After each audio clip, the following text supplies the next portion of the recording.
Ana María Prieto. Ana María, quiero presentárselas, es decir, resumí el currículum que me enviaron, lo resumía y le quitaba. Y aún así no pude dejarlo como era el estándar, porque hay mucho que decir. Es decir, hemos tenido un balance, esa era la idea, pero creo que tenemos en nuestra siguiente ponente, la que cierra la mesa, y la invité y le decía, es que no únicamente se trata de venir y que el docente, el especialista hable y arroje el discurso, sino que de alguna manera también haya mucho corazón en cómo lo decimos, en cómo lo dice al que invitamos. Y Ana María, de alguna manera, las propuestas, la experiencia, los años de trabajar con jóvenes ha generado diferentes visiones. Ana María Prieto Hernández es licenciada en Antropología Social con estudios de maestría en Historia y en entornos virtuales de aprendizaje. Desde 81 trabajó en la Universidad Pedagógica Nacional como profesora investigadora de tiempo completo, desarrollando materiales didácticos para licenciaturas que se imparten a nivel nacional. Es diseñadora y coordinadora académica de la especialización en competencias docentes dentro del Programa Nacional de Formación y Actualización en Línea para Docentes de Educación Media Superior.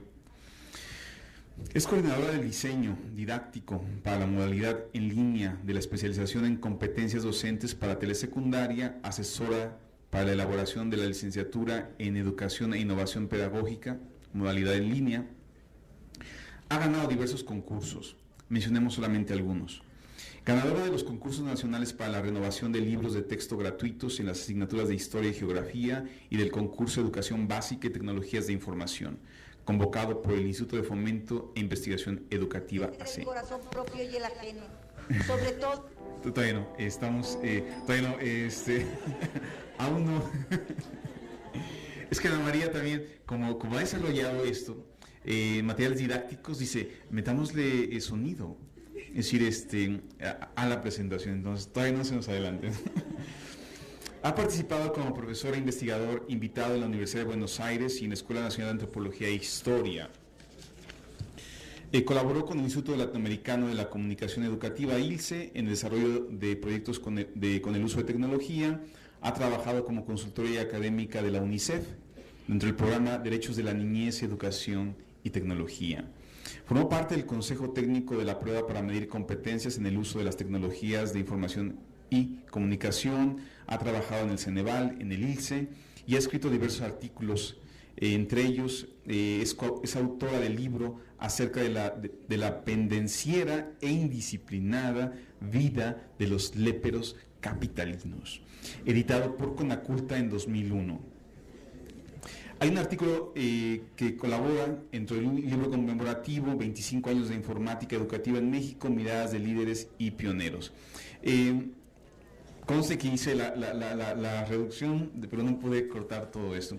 Demos la bienvenida a Ana María Prieto, nuestra última ponente, para poder concluir la mesa.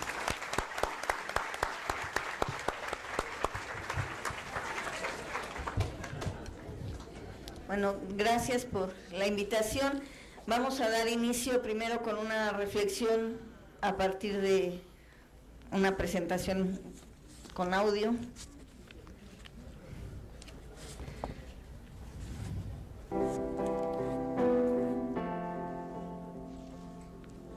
¿Qué les queda por probar a los jóvenes en este mundo de paciencia y asco? ¿Solo graffiti, rock, escepticismo?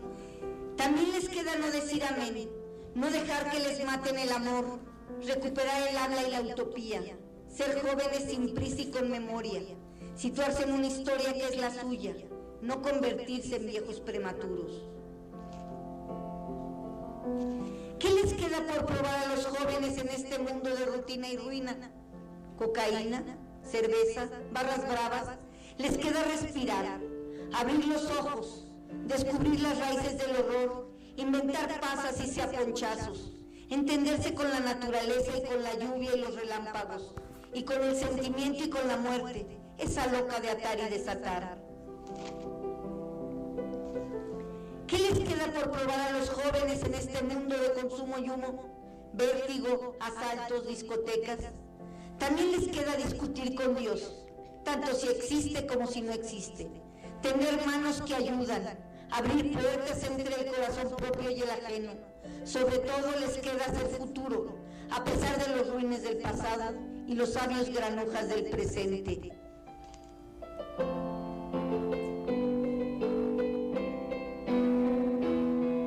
Bueno, la pregunta es ¿qué les queda a los jóvenes? Y yo digo que la respuesta, pues si bien está en los jóvenes, también está en los adultos. Y sobre todo yo diría en todos los que configuramos este espacio vital. Y en este sentido, a nivel institucional, yo sí considero que más allá de los estudios biológicos que nos han aportado, que me parecen importantes, más allá de los estudios incluso de los lazos primigenios entre madre e hijo, yo sí diría las estructuras sociales, las estructuras relacionales, la ruptura de los tejidos, que han hecho que efectivamente a veces parezca que les queda poco a los jóvenes, y yo no diría solamente a los jóvenes, yo diría también que el asunto de la no violencia corre también por el asunto del lugar de los profesores, del lugar de las instituciones. Los docentes también somos violentados, también vivimos frustración, vivimos circunstancias de tensión que a veces tampoco se nos parte a mirar, o sea, somos a veces los que tenemos que crear, pero sin que tampoco nos miren. Esto que decía la compañera del sentido de empatía, a mí me parece que es un asunto fundamental y de reciprocidad. Es decir, si los jóvenes no miran que también lo que les queda a ellos, nos queda al mundo como planeta, no nada más ellos, no son los únicos actores, también al maestro, también a los directivos, también a las instituciones y obviamente a la naturaleza misma. Entonces, en ese sentido, mi reflexión va en la línea fundamentalmente de algunos aspectos que me hizo favor la compañera que me antecedió de sistematizar muy claramente. Uno que tiene que ver con la igualdad y que tiene que ver con el asunto de las relaciones de poder. Yo creo que uno de los grandes conflictos de esta sociedad es las relaciones de poder. Y que obviamente se configuran desde el hecho mismo de cuando hablamos de sociedades competitivas y no de sociedades competentes. Es decir, la competitividad implica siempre que otro sale desfavorecido. Yo cuando era maestra le comentaba varias experiencias a Jicotenca, nos hemos echado largas tardes ahí platicando. Una de las cosas fundamentales era que los alumnos no podían tener un desempeño correcto si no era en grupo. O sea, no era zafar yo personalmente, yo me saco el 10 y los demás que se mueran, ¿no? Sino, tú no te podías sacar el 10 sino como grupo. Efectivamente éramos un grupo articulado, un grupo respetuoso, un grupo de avanzada. En ese sentido había una corresponsabilidad del propio grupo.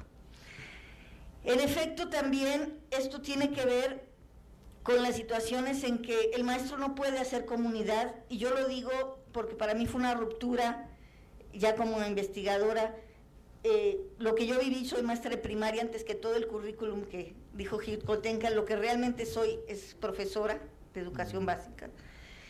Pero el ser profesora de educación básica me lleva a la reflexión, uno, cuando regresé hace pocos años a volver a dar clases, después de que me jubilé de la pedagógica, me encontré con otra escuela. Una escuela que me dio mucha tristeza porque en donde se veía mal que yo abrazara a mis alumnos, ¿no? Y en donde justamente estas rupturas entre la relación de madre e hijo, a veces la teníamos las educadoras, los maestros de los primeros grados y no de tan primeros, ¿no? Y ahora resulta que estaba prohibido tocar al alumno, ¿no? Yo me salté la prohibición porque era imposible que no los apapachara y aunque me embarraran con sus manitas llenas de todo lo que tenían en la mano. Pero en efecto, ese vínculo afectivo que vi cómo se iba perdiendo, tenía que ver con un replantear el sentido de la escuela en un sentido efectivamente, no de control, no me gusta esa palabra que la usaron por acá, sino un sentido de contención. O sea, de contención me refiero a corresponsabilidad con el otro. En efecto, yo le decía a alguna compañera algún día, me dio tristeza encontrar que mis alumnos no tienen madre.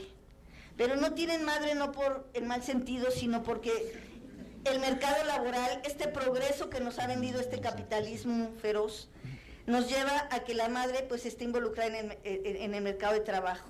E incluso las compañeras son tan enajenadas que perdían la sensibilidad de decir, si no viene tu mamá no entras. Y yo le decía, ¿y cuántas veces has ido tú a los festivales de madres de tu hija? Y se puso a llorar mi compañera. Pero a veces hay que pararles y decirles, a ver, ¿por qué no te volteas? Y tiene que ver con el otro sentido que decía la compañera de la empatía, ¿no? Es decir, no hay empatía, cada quien mira al otro y no se mira a sí mismo, no hay espejo en la escuela que nos haga voltearnos a nosotros mismos, a ver el nivel de frustración que nosotros tenemos. Cuando yo me encontraba cuando pasé de nivel a secundaria y bachillerato, y los profesores te decían, es que no me quedó más que ser docente. Ven el nivel de frustración en esa palabra, no me quedó más que ser docente. Es decir, efectivamente para mí era algo que me extrañaba porque yo decidí ser docente, o sea, a mí sí me quedaban otras opciones y esa es mi real profesión. Desafortunadamente es una profesión no muy, diremos, prestigiosa. Incluso a veces me dicen maestra, a veces me llegan a decir doctora, será doctora corazón. Pero en realidad lo que soy es profesora, o sea, simple y llanamente. Lo demás fue adorno, no más. En ese sentido me parece fundamental este asunto también de volver a lo que sería esta posibilidad de escucha, ¿sí? Lo que encontré también son niños ansiosos de que alguien los escuche. Pero me refiero a que los escuche no con el afán de juzgarlos, no con el afán sino que los escuche con el sentido de buscar entenderlos, comprenderlos, orientarlos, y a veces incluso buscan el límite. O sea, también me encontré que el miedo a la libertad del que habla Fromm y la posibilidad del límite, pero del límite, como diría Jicotenca, el razonado. Es decir, había situaciones a las que nos enfrentamos los maestros que van del orden de lo personal y que yo veía que los compañeros de secundaria, que me parece una agresión, y a los de bachillerato también, estas condiciones laborales de 19 horas frente a grupos sin una de descanso, y en donde pues obviamente 19 horas con eso no vive nadie, y entonces tengo que salir corriendo a otro plantel, si no es que a 2 más, o 3, a la nocturna incluso. Me parece que de esas violencias no se habla, y esas violencias generan frustración, esas violencias generan no posibilidad de la escucha porque no hay tiempo. El maestro está preocupado porque tiene que ver un programa, que eso también es violento, ¿no?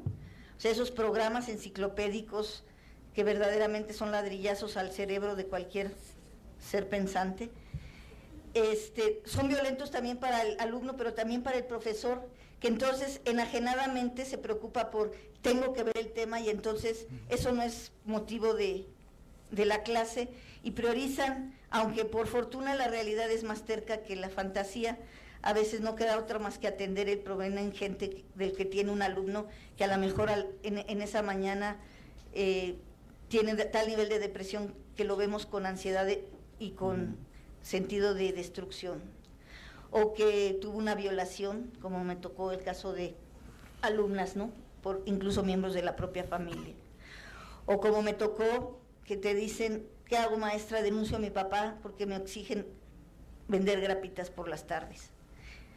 Y bueno, ¿cómo choca ese discurso con el discurso que uno le está planteando en la clase? Y eso es una sociedad violenta. Es violenta la sociedad cuando uno, después de tomarme un omeprazol, me di a la tarea de ver el canal de las estrellas, que más bien es el canal de los estrellados. Y realmente el nivel de violencia que ahí se ve, pero de violencia simbólica, o sea, no es la violencia, pero que es la que configura las subjetividades y a los ciudadanos, realmente quedé sorprendida. O sea, nos extraña este nivel de falta de identidad que tienen nuestros alumnos frente a su cuerpo, frente a su ser, a su persona, pero no nos damos cuenta que en todos los modelos y los estereotipos lo único que se promueve es un nivel de violencia de que no eres si no estás en los medios. Y si para estar hay que romper vidrios de rectoría, pues los rompemos. Es decir, se pierde la racionalidad, porque se pierde la escucha, porque se pierden los tejidos sociales, porque finalmente se pierde y nos perdemos, diría yo, porque ese es el problema, que nos perdemos como humanidad. Bueno, estas son algunas de las cuestiones que quería yo señalar, y si vemos la última, es que ya lo apagaron o se quedó prendido. En la última diapositiva había una cuestión que me parece sería como el puente que yo quisiera establecer, y es un poco en dónde vamos a poder mirar o empezar a mirar en esto de, si quieres arrástrale el último para que nos vayamos, nada más quería que vieran eso.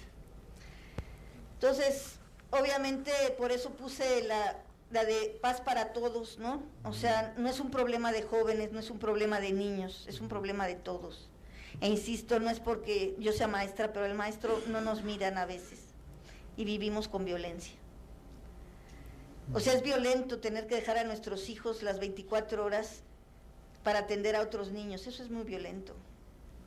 Y es violento llegar y que ellos te reclamen. Y es violento que le digas al director que te dé chance de ir al festival de tu hija y te diga que no, que porque si no te va a descontar, porque tú tienes que atender a los otros. Todo eso es violento. Entonces, pues una de las cuestiones que sería la comprensión y el respeto, que es importante para convivir, aquí se señalaba como un asunto fundamental, este asunto de la convivencia. Y yo diría que, bueno, una luz que nos ilumina en este camino, pues es estos estudios de juventud y filosofía de la no violencia que se exponen ahora, y que yo creo que como institución, porque ahora formo parte del instituto, soy asesora en la Secretaría Académica, pues asumo el compromiso que hay para efectivamente darnos a la tarea de ver que la no violencia se instaure en el instituto, pero yo diría en los distintos ámbitos, no nada más las mujeres, los hombres, no nada más las mujeres y los hombres, los jóvenes, no nada más los jóvenes, los profesores, no nada más los profesores, las autoridades. Gracias.